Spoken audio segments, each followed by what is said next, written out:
Hey, what's up guys? I'm BTC. There has been a brand new patch on the public test realm for Overwatch. The biggest thing in the patch is, of course, the brand new character, Ana Amari. She is a support sniper. I already made a couple of videos about her, talking about her abilities, and also showing off all of the new skins and voice lines and stuff that she has. So go and check out those other two videos as well. But for this video, I want to talk about all the other stuff that was included in the patch, because there was some balance changes and some other pretty big things that are important to the game. So let's get right into it here. So for the patch features, now, and of course, quick reminder, this is the public test realm only. Stuff that is here might not actually make it to the full game, or it might get changed at some point from here till then. All right, so keep that in mind. All right, so let's get into it. Again, biggest thing, new hero, Ana. She is a support sniper, and it says, after being out of the fight for several years, one of Overwatch's founding members is returning.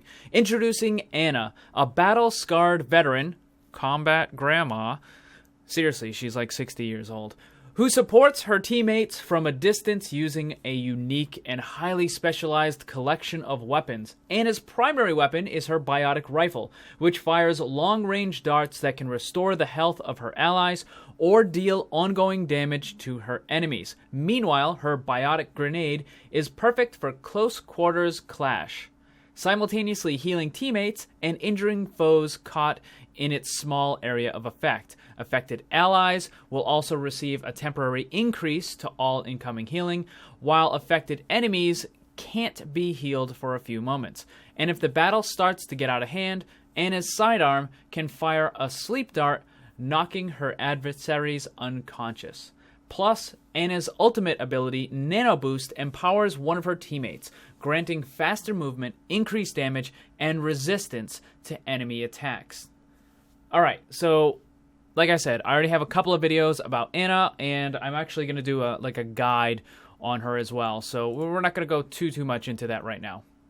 Alright, so on to the general updates. For gameplay, it says, if a match goes into overtime for more than 20 seconds, the fuse will now start to burn down more quickly. And players now respawn more slowly during overtime, an increased spawn time of 2 seconds. Alright, so I kind of like this, and I kind of don't. During overtime, you can have some of the most crazy plays of the game, right? Like, seriously, back and forth, super furious gameplay, and it can be really exciting, like a super exciting part of the game. But at the same time, you can kind of get, for lack of a better term, you can kind of get cheap wins out of it. You know, like your team should lose, but you just like barely squeak it out and you manage to get on the point and cap it, or, you know, I understand why they're doing this, and overall, I think it's going to be a better experience, particularly for, you know, competitive and ranked play. But we are going to end up losing some of those, like, super exciting overtime plays, which is, you know, maybe a little disappointing. Alright, so for competitive play, it says, competitive play matches can now only have one of each hero per team. For more info, click here. Okay, hold on. Alright, so I just read a quick post by Jeff Kaplan talking about why they want to make it so that each team can only have one of each hero. And the best thing I can say about this is the road to hell is paved with good intentions. And this particular topic is probably going to require me to make an entire video about it, because what they're proposing will not work. It's going to create more problems than it actually solves. So I'm just going to kind of, you know, put that off for right now. I'm going to make a whole nother video about the competitive ranked mode, the hero limit and stuff like that, and why what they're proposing won't work. Anyways, so moving on. Miscellaneous. Added Ana as an AI-controlled hero in practice. Timing on Zenyatta's Rapid Discord achievement is more lenient. Targeted teammates now respond by saying, "I'm with you," when players use the group up communication. and renamed 5 of the sprays to avoid duplicate titles. Okay, so nothing really amazing there. Hero balance updates. General, self-healing abilities now charge ultimate abilities. As a result, some heroes' ultimate costs have been adjusted. Alright, so basically anybody who can heal themselves is now going to build ultimate charge faster, and as a result, their ults are going to cost more, but it probably should balance out to about the same amount of time. Alright, so Bastion, configuration tank, ultimate cost increased by 10%. Alright, so next up is D.Va. She had quite a few changes. I don't know if it's enough, but it's definitely moving her in the right direction. Alright, so Defense Matrix. Cooldown decreased from 10 seconds to 1 second. A new resource meter has been added. This meter will deplete while Defense Matrix is active and then recharge when it's not in use. Defense Matrix takes 10 seconds to reach full charge from empty. At a full charge, Defense Matrix will last for 4 seconds. Defense Matrix will now remain active as long as its assigned hotkey is held. Defense Matrix has been reclassified as an alternate fire and is now bound to right mouse button by default. An option to toggle Defense Matrix has been added under Options Controls D.Vas. Alright. Self-destruct. Ultimate cost decreased by 15%. Explosion delay reduced from 4 seconds to 3 seconds. And explosion no longer damages D.Va, the player who activated it.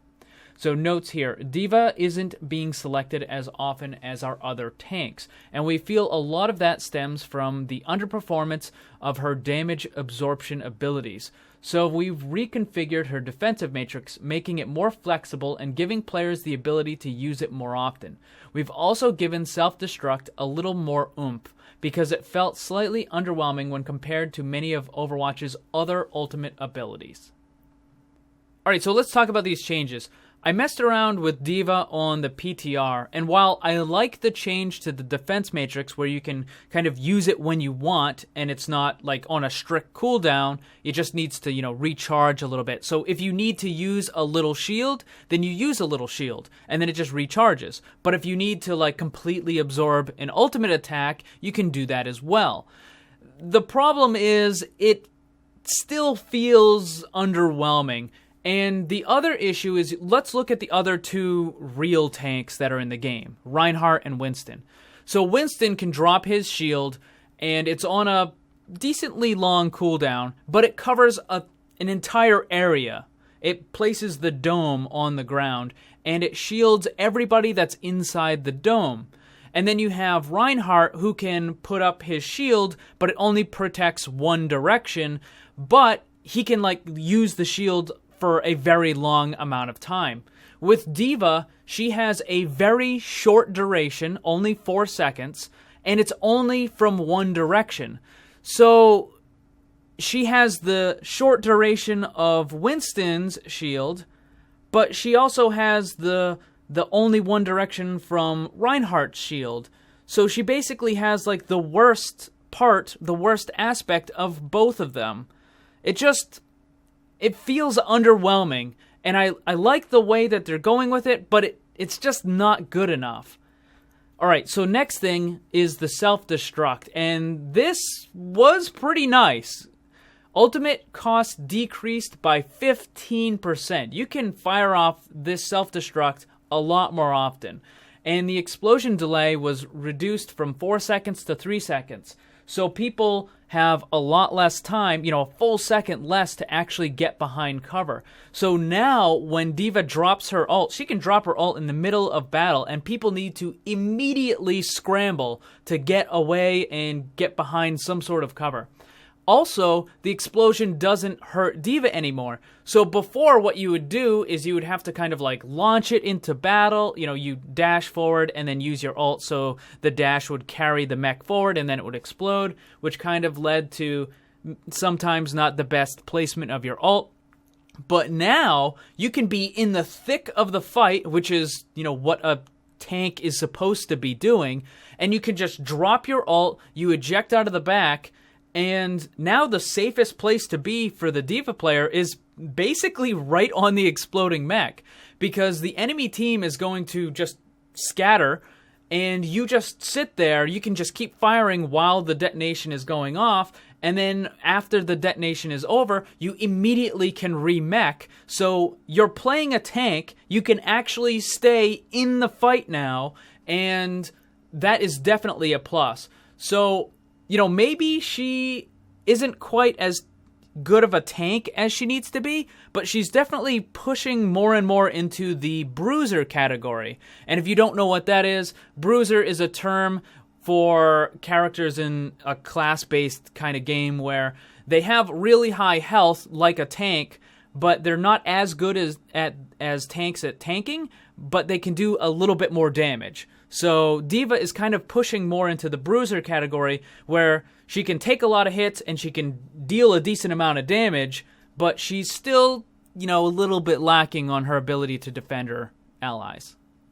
Alright, so next up, Lucio. His sound barrier ultimate cost increased by 10%. This isn't actually a nerf, because remember, they allowed these characters to gain ultimate charge from healing themselves. So as Lucio takes damage and as he's healing himself, he's going to build ultimate charge. It's probably going to balance out. In fact, I think Lucio might actually get his ultimate a little bit faster than he used to. You know, if you play him slightly more aggressively, you might actually get your ultimate faster, even though it costs 10% more. I don't know. We'll have to see. Alright, next up, McCree, Peacekeeper, now maintains full damage at longer distances, but will deal less damage at extreme ranges. So this is his left click. Developer notes, while the game does feel better following the nerf to McCree's close range damage in a previous patch, it left him a little too weak. So we're increasing his effective distance, making his range similar to Soldier 76's. This should hopefully give players another option for dealing with pesky long-range damage-dealing heroes like Pharah and Hanzo. Alright, so Blizzard says that the game feels better, but the nerf might have made him a little weak. Well, let's look at the win percentages of each character, shall we? Before the nerf, McCree was near the top for win percentage. After the nerf, you know where he is? Dead last. Absolute bottom of the barrel, lowest win percentage of any character in the game. Was his nerf too much? Yeah, it probably was. Or, more appropriately, it was probably the wrong kind of nerf. Simply nerfing his Fan the Hammer damage probably wasn't the way to go. Putting a cooldown on it probably would have been better. Anyways, it is what it is. So now they're increasing his damage, sort of. So Blizzard is going to try to course correct McCree by messing around with his fall-off damage. And if you don't know what that is, fall-off damage is what happens when certain characters get too far away from their targets. Like, once you hit a certain distance, your damage starts getting reduced. And the further away you get, the less and less damage you do. So what they're going to do with McCree is they're going to make it so that he has to get much farther away before his damage starts dropping off. But if he gets too far away, then he's going to do way, way less. So his effective range for doing damage is going to be much bigger, but he's still not going to be able to do really any noticeable damage at extreme distances. This is not really going to help him. This is kind of a pointless change. I don't really see it being used. If you need to kill an enemy Pharah or a Hanzo, Soldier 76 or a Widowmaker are still probably going to be better choices than McCree is. Alright, on to Mercy. She got some buffs and some nerfs. So for her staff, damage boost, bonus damage increased from 30% to 50%. This means that a damage-boosted Widow can now one-shot body shot a Tracer again. The effect will no longer stack with bonus damage provided by another Mercy. Okay, I don't know how many people are running double Mercy on their teams. Maybe it was kind of like a gimmicky kind of cheese tactic, but I don't think a lot of people were really doing it. So that's pretty much just a buff. 30% to 50%. And again, that means that Widow can once more one-shot body shot a Tracer. All right, Resurrect. Ultimate charge cost increased by 30%. That is a huge nerf. Movement is no longer prevented during activation. Guardian Angel instantly resets upon use. Developer notes, Mercy's ultimate is one of the most powerful abilities in the game. However, players would often fly into the fray and die while using it. With this update, Resurrect will now take a bit longer to charge, but Mercy will be a lot safer when activating the ability in the middle of combat. In addition, we always intended Mercy's damage boost, Beam, to be her primary method for dealing damage, but it often felt so weak that you were better off pulling out your blaster. To help address this, we've slightly increased its potency. These changes are pretty interesting. I like the ability to continue moving around when she's using her ult, and also Guardian Angel instantly resetting. A lot of times when you play Mercy, you just kind of like back off a little bit, wait for your team to die, and then you fly in, hit your ult, res your team, and then you instantly die. And then your team just carries on. But now, you'll be able to fly in, continue moving around, res your team, fly out, and maybe you'll be able to survive a little bit longer. I mean, you still might just get blown up after you burn your res, but at least now you have a much better chance of actually surviving and continuing the fight with your team. Now, the ult charge cost increase of 30% is huge, but this might not actually be as bad as it looks, because earlier in the patch notes it said that self-healing abilities build your ultimate charge. Now, for characters like Soldier 76 and Lucio and whoever, whatever else, when they use their healing abilities, they're going to be building their ult charge. So the fact that their ult costs a little bit more gets kind of balanced out. But with Mercy, she doesn't really heal herself. She has a passive regeneration. And whether or not this builds ult is going to be a big factor, because if it does build ult, then it's not really that bad. Like, it's still a pretty big nerf, the 30% increase. But if her passive regen does not build ult, then the 30% ultimate cost charge is huge. So I'll have to test it out.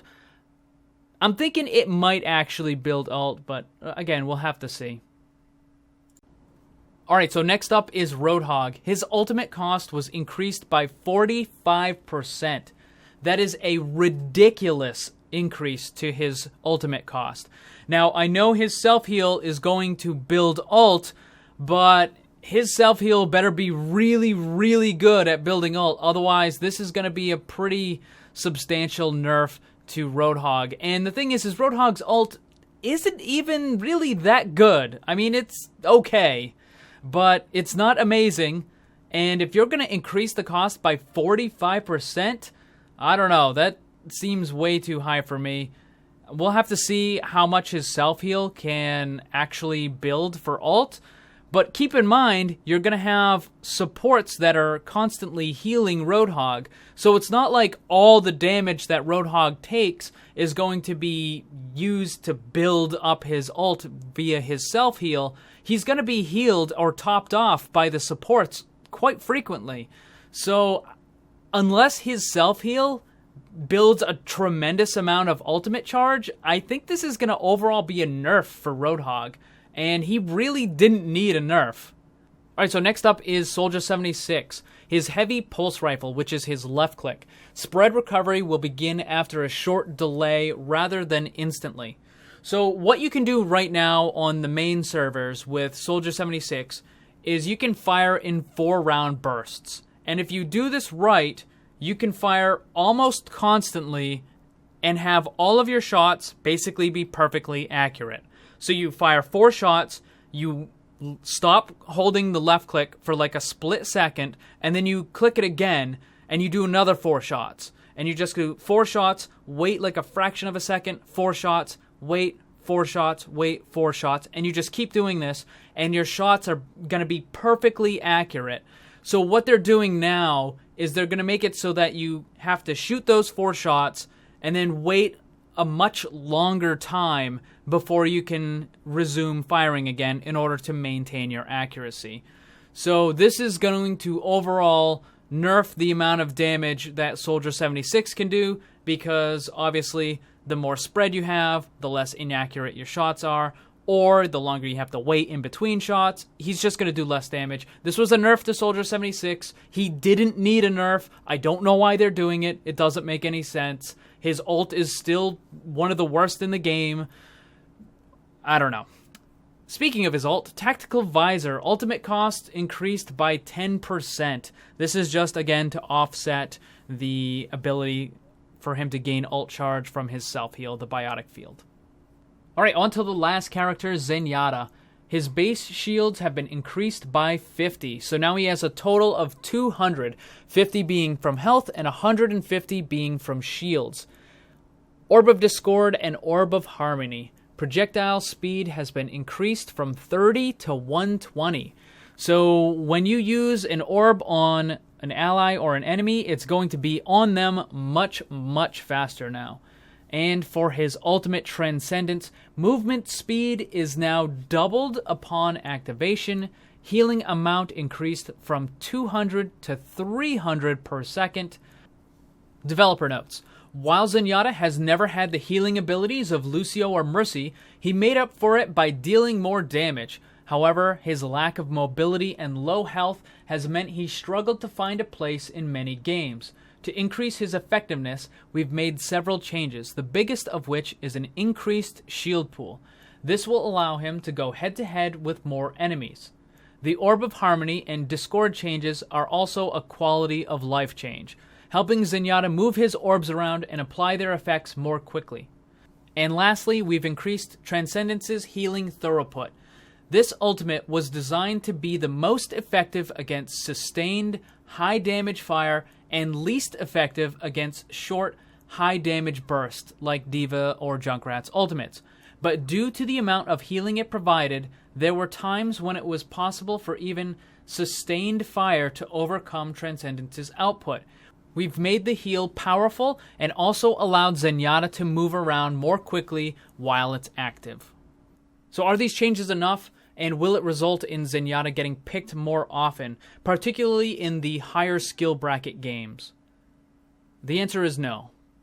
Probably not. In fact, he'll probably get picked even less than he is now because of the new character. The orb changes are mostly quality of life, so whatever. Zenyatta getting an extra 50 shields is nice, but it doesn't solve his problem.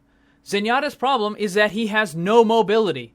And if he gets flanked by Reaper, Genji, or Tracer, he's dead. Having an extra 50 shields means that Zenyatta is still dead. It's just going to take an extra 2 seconds to kill him. So, yeah, adding shields, great, but it doesn't solve the problem. For Zenyatta's ultimate Transcendence, they buffed his movement speed? Why? Who even asked for that?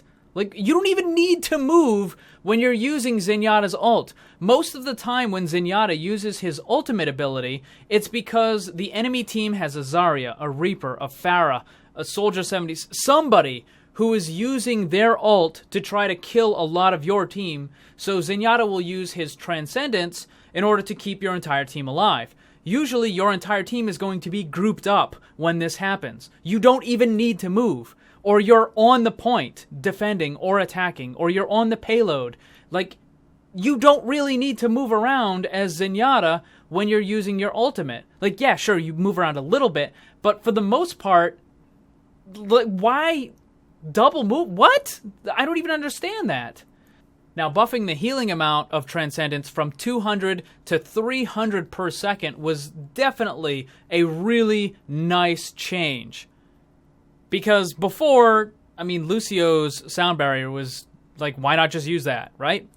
But now, when Zenyatta uses his ultimate, it's like, nobody in this entire vicinity is going to die unless there's a D.Va ult, right? So basically, everybody stays alive until Zenyatta's ult is over. Oh, wait, hold on. They just added a new character named Anna. You know what one of her regular abilities is? It prevents healing. So Zenyatta's super awesome, amazing ultimate that keeps everybody from dying is completely shut down by a very low cooldown regular ability on the new support. Oops. Rip Zenyatta. Alright, on to the rest of the stuff. User interface updates. Game options. Players can now enter numerical values for any option that also has a slider, so volume, sensitivity, that sort of stuff. Controls. Mouse sensitivity can now be adjusted out to 2 decimals. Alright, so a little bit more control on that. Mid-match tips can now be toggled on or off. This will enable disabled tips that pop up after a player dies.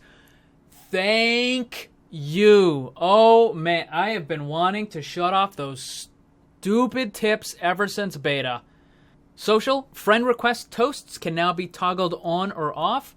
I think this is the big thing that pops up on the top of your screen.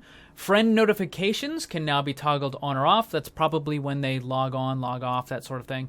And whispers can now be toggled on or off. You know what would be cool? If it allowed you to disable people from being able to join your game. That would be cool. That's an option they need to add. Also, they need to add the option to simply disable the text box in certain screens. For video, added 21:9 aspect ratio support. Players can now enable a real-world clock by toggling the display system clock setting. Okay, great. Social features. Certain commendations will now appear less frequently during end-of-round voting. Example is Zenyatta's Transcendence Healing and Zarya's Projected Barriers Applied. Yeah, some of the more kind of lackluster commendations should appear less. And lastly, we got the bug fixes. General, the hero gallery now remembers the last hero you were looking at and will properly highlight that hero whenever returning to the gallery. Fix a bug that caused the payload is nearing its final destination music to continue playing even after the match was over. Fixed a bug that caused the UI to disappear whenever the game was forced into windowed mode by an external application. External application? You cheater. Fix a bug that would sometimes cause visual healing effects to appear on the wrong hero whenever multiple players attempt to pick up a health pack. Fixed a bug that would sometimes cause different heroes' victory poses to clip into each other. Fixed several lighting issues with the kill cam. Alright, so maps. Payload in King's Row will no longer retreat back inside its starting location if the attacking team fails to push it. Adjusted the hero select screen volume for attacking team on Watchpoint Gibraltar. Apparently it was either too high or too low. Spectator camera collision to most maps. Okay. Fixed issues with player collision across multiple maps. Fixed issues with ambient lighting and shadows across multiple maps. And for the heroes, fix the bugs that cause D.Va to sometimes ignore player collision when summoning her mech. Fix the bug where Mei's Ice Wall would persist in the game world even after the player switched heroes or left the game. This was because people were using Mei to grief their own team. There are certain spawns that only have one exit, and what a player could do is they would pick Mei, they would create the wall, and then they would quickly switch to another character and then switch back to Mei. And when they did that, the cooldown on the ice wall would be reset. So they could place another wall. And then they would switch, and then switch back, and they could place another wall. So what they could do is they could actually keep their entire team stuck inside the spawn, never able to actually get out. Because your teammates can't damage your own wall, so there would be no way for them to ever break through it and get out. So that is what this bug fix is about. Fixed even more bugs that allowed Reaper to shadow step to unintended locations. Fixed a bug that sometimes caused Reinhardt's barrier field to get stuck in the on position if the player used the toggle barrier setting. Fixed a bug that sometimes caused Roadhog to accidentally chain hook targets standing behind him. Man, that hook is so broken. Like, that's just one of 100 different things. When you throw the hook at somebody, that person might end up in front of you. They might end up on the side of you. I've had people end up behind me when I hook them. And this isn't actually fixing that. This is making it so that you can't hook people that are behind you. It doesn't mean that when you hook somebody, they can't end up behind you. So they still have a lot of work for that hook on Roadhog. All right, and very lastly, fixed a bug that caused Winston's barrier projector shield to ignore the sound effects volume setting. So apparently it would be like super, super loud, I guess.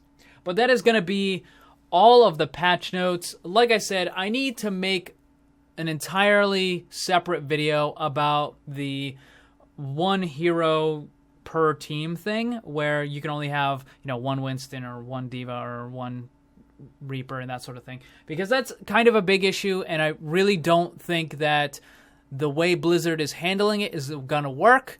It's probably going to cause more problems than we already have. But anyways, if you want to try out any of this stuff, you can go and launch the PTR client. If you go to your Battle.net launcher and you click on the little combo box that's above the play button, you'll see the PTR, the public test realm. You can just install the client and play it, and you can try out all this stuff, including the new character, for yourself. But that is going to be it for this one.